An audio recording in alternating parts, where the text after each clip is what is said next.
რუსული სახელმწიფოს ფილოსოფია, ეს არის აღმოსავლური დესპოტია. მუდმივად აი ეს შიში რომ ელემენტარულ უფლებას თუ მივცემთ მოქალაქეს, დღეს ხვალ ზეგ ის უკვე მოითხოვს დემოკრატიას, ის მოითხოვს გადაწყვეტილების მიღებაში მონაწილეობას და რესპუბლიკას. ყველა ქვეყნა მიიღო კანონები თვითმმართველობის შესახებ.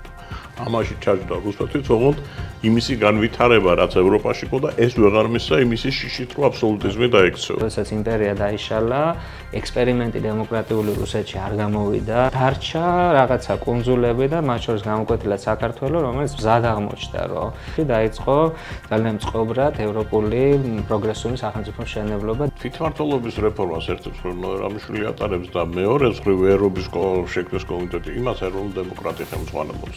ამის განაწილებასაც აკეთებს მაშინდელი მთავრობა, რომ ხდება, რომ ეს არის იმდენად მნიშვნელოვანი რეფორმა, რომ კონსენსუსი უნდა იყოს პოლიტიკურ ძალებს შორის. როდესაც ბოლო წლების დღის წესრიგში არის, რომ უნდა ავიდეთ ბოლოს და ბოლოს იმ საფეხურზე, რომ კოალიციური მმართველობა გქონდეს, რომ აი როდის გქონდა, ამისი გამოსულებაც გქონდა. გქონდა, ერთ წლის განმავლობაში საქართველოს კოალიციური მთავრობა მართავს და ამ კოალიციური მთავრობის პირობებში კეთდება ეს რეფორმა. საქართველოს ისე ჩანს, რომ მიუხედავად აი იმ დაძაბულობების, რაც საზღვრებზე არსებობს, რუსებო ვერ მოახერხეს, საბჭოთა ბოლშევიკებმა ვერ მოახერხეს საქართველოში უმცირესობების აჯანყება ცენტრალური ხელისუფლების წინააღმდეგ. თვითმმართველობის ეს ფუნდამენტურმა რეფორმამ, დეცენტრალიზაციამ, ამ დონეებზე და პლუს ამას მიწის რეფორმამ, ანუ მიწის კერძო საკუთრებაში გადაცემა უმრავლესობისთვის, გლეხობისთვის, ეს ორი ფუნდამენტური ნაბიჯი, რომელსაც კონსოლიდაცია მოიტანა. ანუ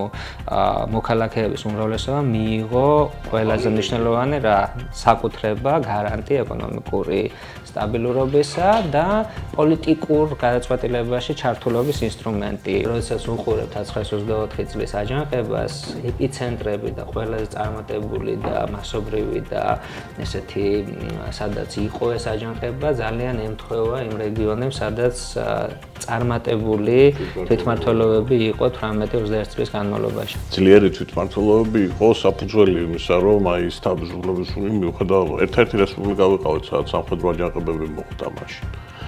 და მათ შორის ესაც იყო, იმიტომ რომ სხვა ტერიტორიებისგან განსხვავებით აქ მართლა თავისუფალი საზოგადოება შენდებოდა და ადამიანები იცოდნენ რა უნდა დაეცვათ.